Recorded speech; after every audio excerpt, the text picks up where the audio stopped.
ಆತ್ಮೀಯ ವೀಕ್ಷಕರೇ, ತಮಗೆಲ್ಲರಿಗೂ ಈ ದಿವ್ಯವಾಣಿ ಕಾರ್ಯಕ್ರಮಕ್ಕೆ ಹಾರ್ದಿಕ ಸ್ವಾಗತ.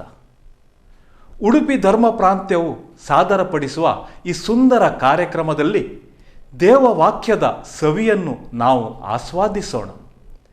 ಯೇಸು ಸ್ವಾಮಿಯ ಆದರ್ಶಗಳಲ್ಲಿ ನಮ್ಮ ಜೀವನವನ್ನು ನಾವು ಪಾವನಗೊಳಿಸೋಣ.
ಜೀವನವೊಳಿಸು, ಶಾಶ್ವತ ನೆಲೆಯ ಅನುಗ್ರಹಿಸು, ಶಾಶ್ವತ ನೆಲೆಯ ಅನುಗ್ರಹಿಸು. ಕರುಣೆಯ ತೋರೋ ಓ ತಂದೆ,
ಪ್ರಭು ನಿಮ್ಮೊಡನೆ ಇರಲಿ,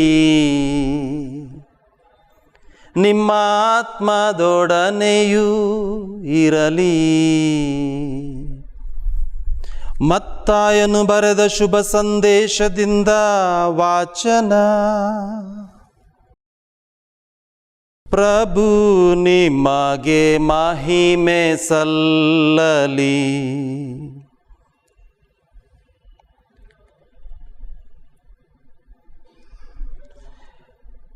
ಯೇಸು ಸ್ವಾಮಿ ತಮ್ಮ ಶಿಷ್ಯರಿಗೆ, ನಾನು ಜೆರೂಸಲೇಮಿಗೆ ಹೋಗಬೇಕಾಗಿದೆ, ಅಲ್ಲಿ ಸಭಾ ಪ್ರಮುಖರಿಂದಲೂ ಮುಖ್ಯ ಯಾಜಕರಿಂದಲೂ ಧರ್ಮಶಾಸ್ತ್ರಿಗಳಿಂದಲೂ ಕಠಿಣವಾದ ಯಾತನೆಯನ್ನು ಅನುಭವಿಸಿ ಮರಣಕ್ಕೆ ತುತ್ತಾಗಿ ಮೂರನೆಯ ದಿನ ಪುನರುತ್ಥಾನ ಹೊಂದಬೇಕಾಗಿದೆ ಎಂದು ಅಂದಿನಿಂದಲೂ ಒತ್ತಿ ಹೇಳಲಾರಂಭಿಸಿದರು.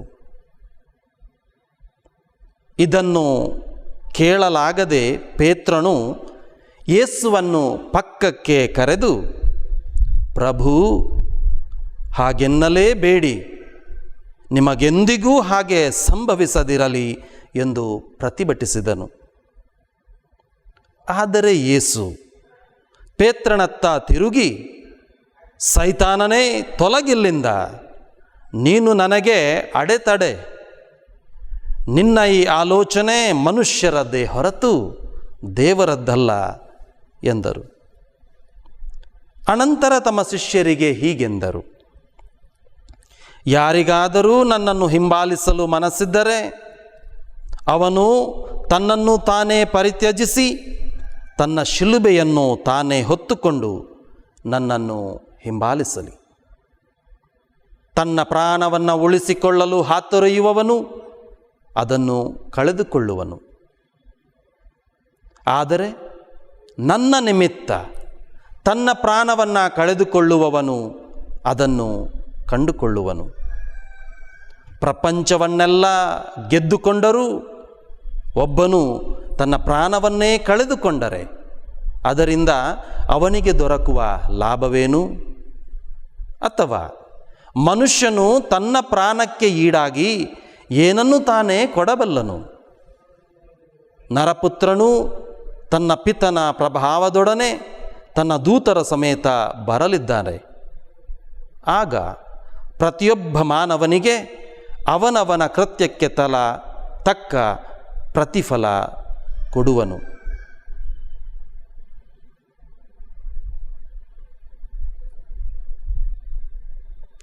ಪ್ರಭುವಿನ ಶುಭ ಸಂದೇಶವಿದು. ದೇವರಿಗೆ ಕೃತಜ್ಞತೆ ಸಲ್ಲಲಿ. ಪ್ರಭು ಕ್ರಿಸ್ತರಲ್ಲಿ ಆತ್ಮೀಯ ಸಹೋದರ ಸಹೋದರಿಯರೇ, ಪ್ರೀತಿಯ ಮಕ್ಕಳೇ, ಕಷ್ಟ ಎನ್ನುವ ಕೊಡದಲ್ಲಿ ಜೀವನವೆನ್ನುವ ಅಮೃತವಿದೆ. ಕಷ್ಟ ಎನ್ನುವ ಕೊಡದಲ್ಲಿ ಜೀವನ ಎನ್ನುವ ಅಮೃತವಿದೆ. ದೇವರ ವಾಕ್ಯವನ್ನು ಓದಿದ ನಂತರ ಹುಬ್ಬಳ್ಳಿಯಲ್ಲಿ ನಡೆದಂಥ ಒಂದು ನೈಜ ಘಟನೆ ದಿನಪತ್ರಿಕೆಯಲ್ಲಿ ಓದಿದ್ದು ನನಗಿವತ್ತು ನೆನಪಾಗ್ತಿದೆ. ಹುಬ್ಬಳ್ಳಿಯ ಹತ್ತಿರದ ಒಂದೂರಿನಲ್ಲಿ ಹಳ್ಳಿ ಅದು. ಆ ಹಳ್ಳಿಯಲ್ಲಿ ಗಾಯತ್ರಿ ಎಂಬ ಸ್ತ್ರೀ ಸುಮಾರು 23 ವರ್ಷಗಳಿಂದ ನಡೆದೇ ಇಲ್ಲ, ನಿಂತಿಲ್ಲ, ಮನೆ ಬಿಟ್ಟಿಲ್ಲ, ಊರು ಸುತ್ತಿಲ್ಲ, ಎಲ್ಲವೂ ಮನೆ ಎನ್ನುವ 4 ಗೋಡೆಗಳ ಒಳಗೆ. ಇಷ್ಟು ಹೇಳಬೇಕಾದ್ರೆ ನೀವೆಲ್ಲ ಯೋಚಿಸಿರಬಹುದು, ಈ ಮಹಿಳೆ ಹತಾಶೆ, ನಿರಾಶೆಯಿಂದ ತುಂಬಿ ಏನಾದರೂ ಜೀವನದಲ್ಲಿ ಜಿಗುಪ್ಸೆಯಿಂದ ಬೇಯುತ್ತಿದ್ದಾಳೆ ಎನ್ನುವುದು ನಿಮ್ಮ ಚಿಂತನೆಯಾದರೆ, ಆಲೋಚನೆಯಾದರೆ ನನಗನ್ನಿಸ್ತದೆ ನೀವು ತಪ್ಪು ಭಾವಿಸಿದ್ದೀರಿ. ಅದಮ್ಯವಾದಂಥ ಆತ್ಮವಿಶ್ವಾಸವನ್ನು ಪಡೆದಂಥ ಸ್ತ್ರೀಯವಳು. ಸೆಲ್ಫಿಟಿ ಅಂತಾರೆ, ಅನುಕಂಪ, ನೋವು, ಆತ್ಮಾವಹೇಳನಗಳ ಗೊಂದಲದಲ್ಲಿ ಸಿಲುಕದೆ ಜೀವನವನ್ನು ಅಪರಿಮಿತವಾಗಿ ಅದಮ್ಯವಾಗಿ ಪ್ರೀತಿಸುವಂತಹ ಸ್ತ್ರೀಯವಳು. ಈಕೆ ಹುಟ್ಟಿನಿಂದಲೇ ಅಂಗವಿಕಲೆಯಲ್ಲ. 1983ರಿಂದ ಈಕೆ ಮಲ್ಟಿ ಪ್ಯಾರಾಪ್ಲೀಸಿಯಾ ಎನ್ನುವಂತಹ ಒಂದು ರೋಗದಿಂದ ಬಳಲುತ್ತಿದ್ದಾಳೆ. ತನ್ನ ಮನೆಯ ಮಂಚದಲ್ಲೇ ಹೊರಗಿ ಕುಳಿತು ಓದುವ, ಬರೆಯುವ, ನೋವು ಮರೆತು ಸುತ್ತನದ ತನ್ನ ಎಲ್ಲ ಪ್ರಪಂಚಕ್ಕೆ ತನ್ನ ಕಣ್ಣ ಆಡಿಸಿ ಎಲ್ಲವನ್ನ ನೋಡುವಂತಹ ದಿವ್ಯ ದೃಷ್ಟಿ ಆಕೆಯದು. ಪ್ರಪಂಚದ ಎಲ್ಲ ಘಟನೆಗಳನ್ನು ನೋಡಿ ಸ್ಪಂದಿಸಿ ಅವುಗಳಿಗೆ ತಾನು ಸ್ಪಂದಿಸುವಂಥ ವಿಚಿತ್ರವಾದಂತಹ ಒಂದು ಶಕ್ತಿ ಆಕೆಯದು. ಕಾಲನ ದುಸ್ಥಿತಿಗೆ ಕೊರಗದೆ, ಕಾಲನ ದುಸ್ಥಿತಿಯ ಭೀತಿಯಿಂದ ನಲುಗದೆ ಜೀವನವನ್ನು ಅದಮ್ಯವಾಗಿ ಪ್ರೀತಿಸುವಂಥ ಸ್ತ್ರೀಯವಳು. ಆತ್ಮೀಯರೇ, ಹಲವು ಸಂಘಟನೆಗಳಿಗೆ ಈಕೆ ಸೂತ್ರಧಾರಿ. ಬರೆಯುವುದು, ಪ್ರೂಫ್ ರೀಡಿಂಗ್ ಮಾಡುವುದು, ಕರ್ನಾಟಕದ ಕಸೂತಿ ಕಲೆಯನ್ನು ಫ್ರೀಯಾಗಿ ಉಚಿತವಾಗಿ ಕಲಿಸುವುದು, ವಿವಿಧ ಸಮಾರಂಭಗಳಿಗೆ ಬ್ಲೂ ಪ್ರಿಂಟ್ ಅಂತಾರೆ ಅಥವಾ ಕಾರ್ಯಕ್ರಮವನ್ನು ರೂಪುರೇಷೆಗಳನ್ನು ಸಿದ್ಧಪಡಿಸುವಂತಹದ್ದು ಇಂಥವು ಈಕೆಯ ನಿತ್ಯದ ಪರಿಪಾಠ. 10 ಸಮಿತಿಗಳಲ್ಲಿ ಸದಾ ಸೇವಾಸಕ್ತಿ. ಕಷ್ಟ, ನೋವು, ನಿರಾಶೆ, ದುಃಖ, ದುಗುಡ ಇದೆಲ್ಲವೂ ಜೀವನದ ಒಂದು ಭಾಗ. ಅದು ಜೀವನದ ಅನುಭವ. ಸತ್ಯ, ನೀತಿ, ಆದರ್ಶ ಪಾಲಿಸುವವರಿಗೂ ಕಷ್ಟ ತಪ್ಪಿದ್ದಲ್ಲ. ಅದು ಎಲ್ಲರಿಗೂ ಬರುತ್ತೆ. ಎಲ್ಲರೂ ಅನುಭವಿಸಬೇಕಾದಂಥ ದಿನನಿತ್ಯದ ಜೀವನದ ಸತ್ಯವದು. ನಾವು ಹಳೆಯ ಒಡಂಬಡಿಕೆಯಲ್ಲಿ ಇಂದಿನ ಮೊದಲನೆಯ ವಾಚನದಲ್ಲಿ ಯೆರೆಮೀಯ ಆತನ ಜೀವನದ ಘಟನೆಗಳನ್ನು ಓದಿದರೆ ಅಥವಾ ನಾವು ನೆನಪಿಸಿಕೊಂಡ್ರೆ, ಆತ ದೇವರಲ್ಲಿ ಸಂಘರ್ಷಕ್ಕಿಳಿತಾನೆ. ತನ್ನ ಆಂತರಿಕ ಭಾವನೆ, ತಳಮಳ, ತುಮುಲಗಳನ್ನು ಯೆಹೋವ ದೇವರಲ್ಲಿ ನಿವೇದಿಸ್ತಾನೆ. ಅದಕ್ಕೊಂದು ಕಾರಣ ಇದೆ. ದೇವರಲ್ಲಿ ಆತನಿಗೆ ಒಂದು ತ್ಯಾಜ್ಯ ಮನೋಭಾವ ಇವತ್ತು ತಳೆದಿದೆ, ಬಂದಿದೆ. ಆತ ಒಂದು ಸಂದಿಗ್ಧ ಪರಿಸ್ಥಿತಿಯಲ್ಲಿದ್ದಾನೆ. ದುಷ್ಟ ಹಾಗೂ ಶತ್ರು ರಾಜ, ಬಾಬಿಲೋನಿನ ರಾಜ, ಆತನ ಶಕ್ತಿ ಹೆಚ್ಚುತ್ತದೆ. ದೇವರು ಆರಿಸಿದ ಜನರು, ಇಸ್ರಾಯೇಲ್ ಜನತೆಯ ಪರವಾಗಿ ದೇವರು ಆರಿಸಿದ ಜೂದಾ ನಾಡಿನ ರಾಜ್ಯ, ಆತನ ಶಕ್ತಿ ಕ್ಷೀಣಿಸ್ತಾ ಇದೆ. ಇದಕ್ಕೊಂದು ಕಾರಣ ಇದೆ. ಕಾರಣ, ಈ ಜೂದ ರಾಜ, ಇಸ್ರಾಯೇಲ್ನ ದೇವರಿಂದ ಆರಿಸಲ್ಪಟ್ಟ ರಾಜ, ದೇವರ ಕರೆಗೆ ಕೊಡುವುದರ ಬದಲು, ದೇವರನ್ನು ಆಲಿಸುವುದರ ಬದಲು ಆತ ಅನ್ಯ ದೇವರ, ಬಾಲ್ ದೇವರನ್ನು ಆರಾಧಿಸುವ ಅನ್ಯ ದೇವರ ರಾಜರ ಸಹಕಾರವನ್ನು ಬೇಡ್ತಾನೆ. ಆತನಲ್ಲಿ ಅಥವಾ ಅವರಲ್ಲಿ ಹೋಗಿ ಅವರ ಸಹಾಯವನ್ನು ಬೇಡ್ತಾನೆ. ಪರಾಕ್ಯ ರಾಜನಿಂದ, ದುಷ್ಟ ರಾಜನಿಂದ, ದೇವರಿಂದ ದೂರ ಸರಿದ ವ್ಯಕ್ತಿಗಳಿಂದ ಇಸ್ರಾಯೇಲ್ ನಾಶವಾಗುತ್ತೆ. ನೀವು ನಾಶದ ಹಾದಿಯಲ್ಲಿದ್ದೀರಿ ಎನ್ನುವುದನ್ನು ಆ ರಾಜನಿಗೆ ತಿಳಿಯಪಡಿಸಲಿಕ್ಕೆ, ಆ ಜನರಿಗೆ ತಿಳಿಯಪಡಿಸಲಿಕ್ಕೆ ಇವತ್ತು ಯೆರೆಮೀಯನನ್ನು ಕಳುಹಿಸಿದ್ದಾರೆ ದೇವರು. ಕಷ್ಟವಾದಂಥ ಕೆಲಸ. ಆತ್ಮೀಯರೇ, ನಮ್ಮ ಬಗ್ಗೆ ಯಾರಾದರೂ ಹೊಗಳಿದ್ರೆ ಕೇಳಲಿಕ್ಕೆ ಚೆನ್ನಾಗಿರ್ತದೆ. ಆದರೆ ನಮ್ಮ ನೆಗೆಟಿವ್ ಅಂತಾರೆ, ಕೆಡುಕುಗಳನ್ನು, ತಪ್ಪುಗಳನ್ನು, ನೀನು ಸರಿದಾರಿಯಲ್ಲಿಲ್ಲ, ತಪ್ಪು ದಾರಿಯಲ್ಲಿದ್ದೀಯಾ ಅಂತ ಯಾರಾದರೂ ಹೇಳಿದರೆ ಯಾರು ಕೇಳ್ತಾರೆ? ಚೆನ್ನಾಗಿರತ್ತೆ ಕೇಳೋಕ್ಕೆ? ನಾವು ಅವರನ್ನು ಒಪ್ಪೋದಿಲ್ಲ. ಪ್ರವಾದಿ ಯೆರೆಮೀಯನ ಕೆಲಸ ಬಹಳ ಕಷ್ಟವಾದದ್ದು. ಇಂಥದ್ದೇ ಒಂದು ಕೆಲಸ ದೇವರು ಆತನಿಗೆ ನೇಮಿಸ್ತಾರೆ. ಆತ್ಮೀಯರು, ಅಂಥವ್ರಿಗೆ ಹೇಳ್ತೇವೆ ಪ್ರವಾದಿಯ ಕೆಲಸ. ಸ್ನಾನ ದೀಕ್ಷೆಯ ಮೂಲಕ ನಾವು ಎಲ್ಲರೂ ಕ್ರೈಸ್ತತ್ವವನ್ನು ಅಂಗೀಕರಿಸಿದ್ದೇವೆ, ಕ್ರೈಸ್ತ ಜನತೆಯಾಗಿದ್ದೇವೆ, ದೇವರ ಮಕ್ಕಳಾಗಿದ್ದೇವೆ, ಯೇಸುವನ್ನು ಹತ್ತಿರದಿಂದ ಹಿಂಬಾಲಿಸ್ತೇವೆ. ಅಂದರೆ ನಮಗೆಲ್ಲರಿಗೂ ದೇವರು ಈ ಪ್ರವಾದಿಯ ಕೆಲಸವನ್ನು ಕೊಟ್ಟಿದ್ದಾರೆ. ಕೇವಲ ಹೇಳಲಿಕ್ಕೆ ಮಾತ್ರವಲ್ಲ, ಅನುದಿನದ ಬದುಕಿನಲ್ಲಿ ಜೀವಿಸಿ ಅದನ್ನು ನಮ್ಮ ಜೀವನದ ಮೂಲಕ ಶ್ರುತಪಡಿಸಲಿಕ್ಕೆ, ಸಾಕ್ಷಿಗಳಾಗಲಿಕ್ಕೆ. ಸತ್ಯ ಕಹಿ ಪ್ರವಾದಿ ಯೆರೆಮೀಯನ ಕೆಲಸ ಬಹಳ ಕಷ್ಟವಾಗಿದ್ದು. ನೀವು ಕೆಟ್ಟಿದ್ದೀರಾ, ನಾಶದ ದಾರಿಯಲ್ಲಿದ್ದೀರಾ, ಯೆಹೋವ ದೇವರಿನಿಂದ ದೂರ ಸರಿದಿದ್ದೀರಾ ಎನ್ನೋದನ್ನು ಈ ದಾರಿ ತಪ್ಪಿ ಹೋದ ಜನರಿಗೆ ಇವತ್ತು ಯೆರೆಮೀಯ ಹೇಳಬೇಕಾಗಿದೆ. ಸತ್ಯವನ್ನು ಕೇಳಿ ಸರಿದಾರಿಗೆ ಬನ್ನಿ ಎಂದರೆ ಆತ್ಮೀಯರು ಯಾರು ಕೇಳ್ತಾರೆ? ಯೆರೆಮೀಯ ಪ್ರವಾದಿಯನ್ನು ಹಾಳು ಬಾವಿಗೆ ತಳ್ಳುತ್ತಾರೆ, ಆತನನ್ನು ಜರೀತಾರೆ, ಬೈತಾರೆ. ಹೌದು, ಸತ್ಯವನ್ನು ಹೇಳಿದರೆ ಯಾರು ಕೇಳ್ತಾರೆ ಆತ್ಮೀಯರೇ? ಇಂದಿನ ಪ್ರಪಂಚ ಆತ್ಮೀಯರೇ ಕಷ್ಟಗಳಿಗೆ, ನೋವುಗಳಿಗೆ ಅರ್ಥ ಕೊಡುವುದಿಲ್ಲ. ಇವತ್ತು ನಾವು ಆಂಗ್ಲ ಭಾಷೆಯಲ್ಲೊಂದು ಮಾತಿದೆ, we are in a consumeristic world. ವ್ಯಾವಹಾರಿಕವಾದಂಥ ಪ್ರಪಂಚದಲ್ಲಿದ್ದೇವೆ. ಈ ವ್ಯವಹಾರದ ಪ್ರಪಂಚದಲ್ಲಿ ಎರಡು ಮಾತಿದೆ, ಒಂದು ವಾಕ್ಯ ಇದೆ, ಸಂತೋಷ ಹಾಗೂ ಆನಂದ. ಆತ್ಮೀಯರೇ, ಈ ಜಗತ್ತು, ಈ ಪ್ರಪಂಚ ಭೌತಿಕವಾದುದನ್ನು ಅಥವಾ ಈ ಪ್ರಪಂಚ ನಮಗೆ ಸಂತೋಷವನ್ನು ಕೊಡುತ್ತೆ. ನೆನಪಿಸ್ಕೊಳ್ಳಿ, ಇವತ್ತಿನ ಡಿಜಿಟಲ್ ವರ್ಲ್ಡ್, ಇವತ್ತಿನ ಈ ಕನ್ಸ್ಯೂಮರಿಸ್ಟಿಕ್ ವರ್ಲ್ಡ್ ಏನಂದೆ ನಾನು, ವ್ಯಾವಹಾರಿಕವಾದಂಥ ಈ ಪ್ರಪಂಚ ನಮಗೆಲ್ಲವೂ ಕೊಡುವಂಥದ್ದು ಸಂತೋಷ ಕೊಡುತ್ತೆ. ಆಗಿರ್ಬೋದು ಮೊಬೈಲ್, ಆಗಿರ್ಬೋದು ನಮ್ಮ ಎಲ್ಲ ಮಾಲ್ಗಳು, ಅದರಲ್ಲಿ ಸಿಗುವಂಥ ಎಲ್ಲ ವಸ್ತುಗಳು, ಆಗಿರ್ಬೋದು ನಮಗೆ ಸಿಗುವಂತಹ ಬಾರ್ಗಳು, ಅಲ್ಲಿ ಹೋಗಿ ನಾವು ಏನೆಲ್ಲ ಸ್ವೀಕರಿಸ್ತೇವೆ ನಿಮ್ಗೆ ಗೊತ್ತಿದೆ. ಇದೆಲ್ಲವೂ ಕ್ಷಣಿಕವಾದುದನ್ನು ಮಾತ್ರ ಕೊಡಬಲ್ಲದು. ಆದರೆ ಇದಕ್ಕಿಂತಲೂ ಮಿಗಿಲಾದುದನ್ನು ಕೊಡುವಂತಹದ್ದು ಅದು ದೇವರು ಮಾತ್ರ. ಅದಕ್ಕೆ ಹೇಳ್ತೇವೆ ನಾವು ಆನಂದ.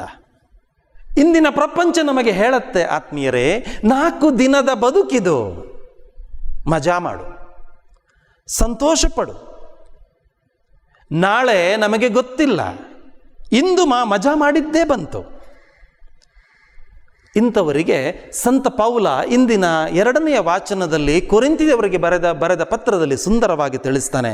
ಆತ ಹೇಳ್ತಾನೆ, ಕ್ರಿಸ್ತ ಕಲ್ವಾರಿಯಲ್ಲಿ ಅರ್ಪಿಸಿದ ಬಲಿದಾನದಂತೆ ನಿಮ್ಮ ಜೀವನವನ್ನು ಜೀವಂತ ಬಲಿಯಾಗಿ ಅರ್ಪಿಸಿರಿ.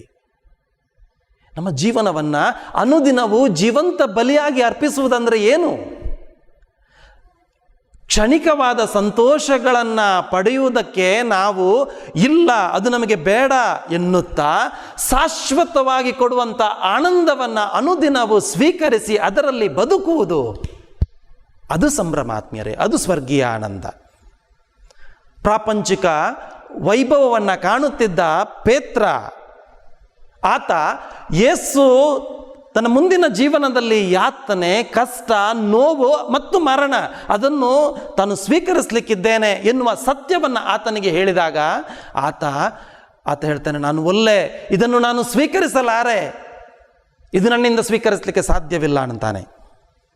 ಆತ್ಮೀಯರೇ, ಕಷ್ಟ, ನೋವು, ಯಾತನೆ ಕ್ರಿಸ್ತಿಯ ಜೀವನಕ್ಕೆ ಹೊಸ ಅರ್ಥ ನೀಡ್ತದೆ. ಇದು ಪ್ರತಿಯೊಂದು ಬದುಕಿಗೆ ಭರವಸೆಯನ್ನು ನೀಡ್ತದೆ. ಯೇಸು ತನ್ನ ಜೀವಿತಾವಧಿಯಲ್ಲಿ ತನ್ನ 12 ಮಂದಿ ಶಿಷ್ಯರ ಜೊತೆಗೆ ಸೇರಿ ಸ್ವರ್ಗೀಯ ಆನಂದವನ್ನು ಹೇಗೆ ಪಡೆಯುವುದು ಎನ್ನುವುದನ್ನು ಬೋಧಿಸಿದರು. ಆದರೆ ಯೇಸುವಿನ ಜೊತೆಗೆ ಜೀವಿಸಿದಂಥ 12 ಮಂದಿ ಶಿಷ್ಯರಿಗೆ ಯಾರಿಗೂ ಈ ಸತ್ಯ ತನ್ನ ಜೀವಿತಾವಧಿಯಲ್ಲಿ ತಿಳಿದಂತಿಲ್ಲ.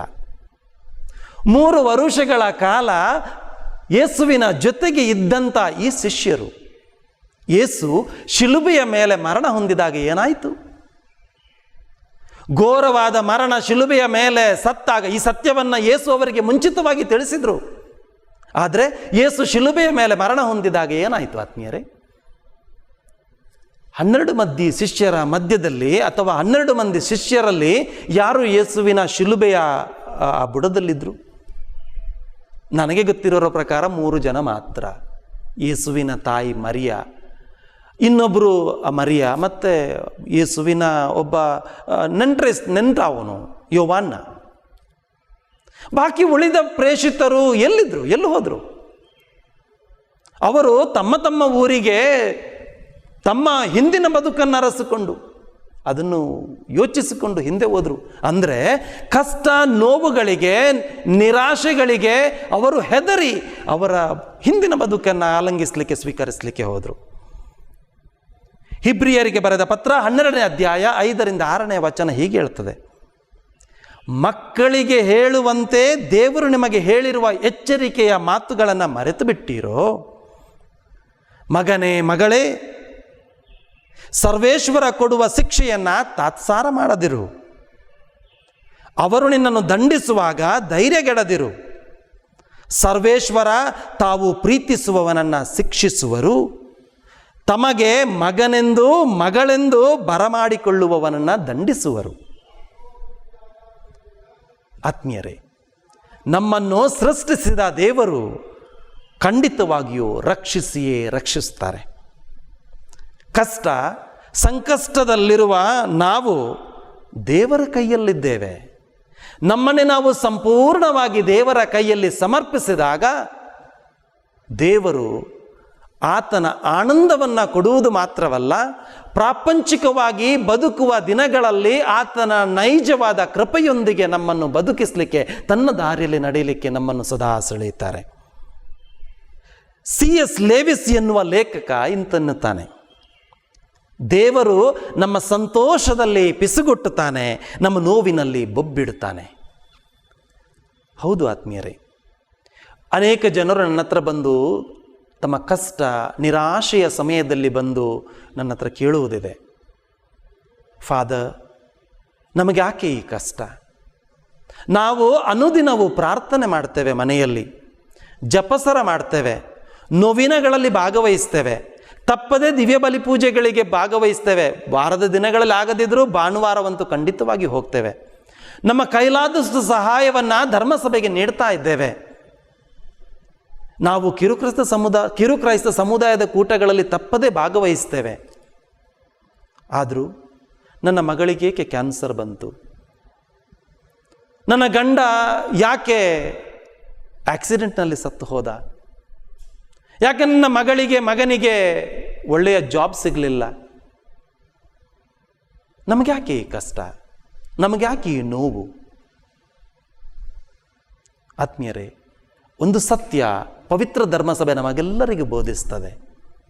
ನಮ್ಮ ಕಷ್ಟ ನೋವುಗಳನ್ನು ಯಾವುದೇ ಮ್ಯಾಜಿಕ್ ರೂಪದಲ್ಲಿ ತೆಗೆದು ಹಾಕುವಂಥ ದೇವರು ನಮ್ಮ ದೇವರಲ್ಲ. ಬದಲಾಗಿ ನಮ್ಮ ದೇವರು ಮನುಷ್ಯರಾಗಿ ನಮ್ಮ ಮಧ್ಯೆ ಜೀವಿಸಿ ಮನುಷ್ಯತ್ವದಲ್ಲಿ ಎಲ್ಲವನ್ನ ಅನುಭವಿಸಿ ಕಷ್ಟ, ನೋವು, ಯಾತನೆ, ನಿರಾಶೆ, ದುಃಖ, ದುಗುಡಗಳಿಗೆ ಅರ್ಥ ಕೊಟ್ಟಂಥ ದೇವರು. ಶಿಲುಬೆಯ ಮರಣದ ಮೂಲಕ ನಮ್ಮೆಲ್ಲ ಈ ನೋವು ನಿರಾಶೆಗಳಿಗೆ ಅರ್ಥ ಕೊಟ್ಟಂಥ ದೇವರು. ಅಂದರೆ ನಮ್ಮ ನೋವಿನಲ್ಲಿ, ಕಷ್ಟದಲ್ಲಿ ದೇವರೂ ಕೂಡ, ಅಂದರೆ ಯೇಸು ನಮ್ಮ ಜೊತೆಗೆ ಅದೇ ನೋವುಗಳನ್ನು ಇಂದು ಕೂಡ ಅನುಭವಿಸ್ತಾರೆ. ಹಾಗಾದರೆ ಆತ್ಮೀಯರೇ, ವೈವಾಹಿಕ ಜೀವನದಲ್ಲಿ ಸಮಸ್ಯೆ ಬಂದಾಗ, ವಿವಾಹವಾಗಿ ಒಂದು ಕುಟುಂಬದಿಂದ ಇನ್ನೊಂದು ಹೊಸ ಜೀವನವನ್ನು ನಾವು ಪ್ರಾರಂಭಿಸುವಾಗ ಹೊಂದಿಕೊಳ್ಳಿಕ್ಕೆ ಕಷ್ಟವಾದಾಗ, ಯುವಜನರು ನಮ್ಮ ಮಧ್ಯೆ ಇದ್ದಾರೆ. ಅವರು ತಮ್ಮ ವಿದ್ಯಾಭ್ಯಾಸವನ್ನು ಮುಗಿಸಿ ಇನ್ನೊಂದು ಕಡೆ ಕೆಲಸವನ್ನು ಹುಡುಕಬೇಕು ಎನ್ನುವಾಗ ಅವರಿಗೆ ಸೂಕ್ತ ಕೆಲಸ ಸಿಗದಾಗ ನಾವು ಏನು ಮಾಡ್ತೇವೆ? ಯೆರೆಮೀಯ ಪ್ರವಾದಿಯಂತೆ ನಾವು ಈ ನಿಜವಾದ ಪರಿಸ್ಥಿತಿಯಿಂದ ಓಡಲಿಕ್ಕೆ ಪ್ರಯತ್ನ ಪಡ್ತೇವೋ, ಅಥವಾ ದೇವರ ಚಿತ್ತವನ್ನು ಅರುಹಿ, ದೇವರ ಚಿತ್ತವನ್ನು ಅಂಗೀಕರಿಸಿ, ದೇವರ ಚಿತ್ತಕ್ಕೆ ತಲೆಬಾಗಿ ನಡೀಲಿಕ್ಕೆ ನಾವು ಪ್ರಯತ್ನ ಪಡ್ತೇವೋ?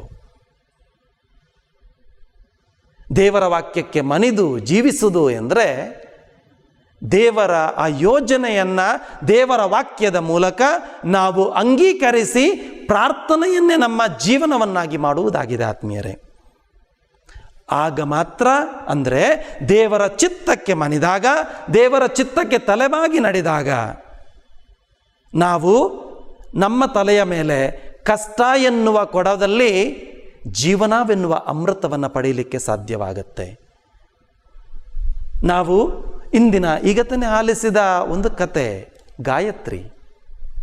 ಆಕೆ ತನ್ನ ಜೀವನದ ಸಂದಿಗ್ಧ ಪರಿಸ್ಥಿತಿಗಳಲ್ಲಿ ಖಿನ್ನಳಾಗಿಲ್ಲ. ತನ್ನ ಜೀವನವೆನ್ನುವಂತಹ ಯಾತನೆಯಿಂದ ಆತ ಯಾತ್ರೆಗೈಲಿಲ್ಲ, ಓಡಿ ಹೋಗಲಿಲ್ಲ. ಬದಲಾಗಿ ಜೀವನವನ್ನು ಅನುಪಮವಾಗಿ ಪ್ರೀತಿಸಿದ್ಲು. ಕಷ್ಟ ನೋವಿನಲ್ಲಿಯೂ ನಿರಾಶೆಯಲ್ಲಿಯೂ ತನ್ನ ಜೀವನವನ್ನು ಪ್ರೀತಿಸಿ ತನ್ನ ಜೀವನಕ್ಕೆ ಹೊಸ ಆಯಾಮವನ್ನು ಕೊಟ್ಟಳು. ಹಾಗಾದರೆ ನಾವು ಕೂಡ ಯೇಸು ಕಲಿಸಿದ ಜೀವನದ ಆ ಪಾಠವನ್ನು ನಮ್ಮ ಜೀವನ ಯಾತ್ರೆಯಲ್ಲಿ ಅಳವಡಿಸಿ ಬದುಕಿದಾಗ ಆತ್ಮೀಯರೇ, ಕಷ್ಟ ಎನ್ನುವ ಎಲ್ಲ ಕೊಡದಲ್ಲಿಯೂ ಜೀವನ ಎನ್ನುವ ಅಮೃತವನ್ನು ಪಡೆಯಲಿಕ್ಕೆ ಸಾಧ್ಯವಾಗತ್ತೆ. ಪ್ರಯತ್ನಿಸೋಣ. ದೇವರ ಕೃಪೆ, ಅನುಗ್ರಹ ನಿಮ್ಮೆಲ್ಲರ ಮೇಲೂ ಇರಲಿ. ದೇವರು ನಮ್ಮೆಲ್ಲರನ್ನು ಆಶೀರ್ವದಿಸಲಿ. ಆತ್ಮೀಯರೇ, ದೇವರ ವಾಕ್ಯವನ್ನು ಆಲಿಸಿದ್ದೇವೆ.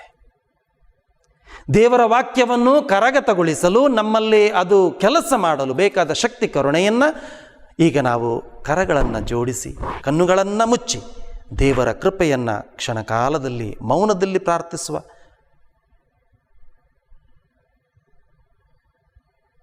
ದಯಾಮಯ ತಂದೆ, ಈ ದಿನಕ್ಕಾಗಿ ಸ್ತೋತ್ರ ಮಹಿಮೆ ಸಲ್ಲಿಸ್ತೇವೆ.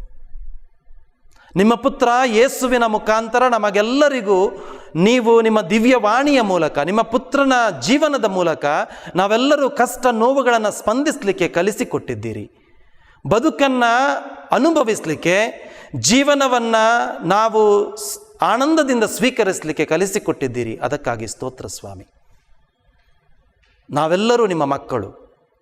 ನಮ್ಮೆಲ್ಲ ನೋವು, ನಿರಾಶೆ, ಆತಂಕ, ದುಃಖ, ದುಗುಡಗಳನ್ನು ನೀವು ಆತ್ಮೀಯವಾಗಿ ಹತ್ತಿರದಿಂದ ಬಲ್ಲವರಾಗಿದ್ದೀರಿ.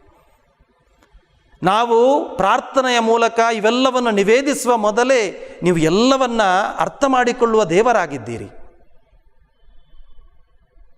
ಸ್ವರ್ಗೀಯ ತಂದೆ, ನಿಮ್ಮ ಪುತ್ರ ಯೇಸುವಿನ ಮುಖಾಂತರ ನಿಮ್ಮಲ್ಲಿಗೆ ನಮ್ಮೆಲ್ಲರನ್ನ ಸೆಳೆಯಿರಿ. ನಮ್ಮ ಕಷ್ಟ, ನೋವು, ನಿರಾಶೆಗಳನ್ನು ನಿಮಗೆ ಸಮರ್ಪಿಸಿ ಪ್ರಾರ್ಥಿಸ್ತೇವೆ. ನಮ್ಮ ಮನೆಗಳನ್ನು ಆಶೀರ್ವದಿಸಿರಿ. ನಮ್ಮ ಜೀವನವನ್ನು ಉಜ್ವಲಗೊಳಿಸಿರಿ. ಅಮ್ಮ ಮರಿಯ ಸ್ವರ್ಗೀಯ ತಾಯಿ, ನಮಗಾಗಿ ಪ್ರಾರ್ಥಿಸಿರಿ. ಆಮೆನ್.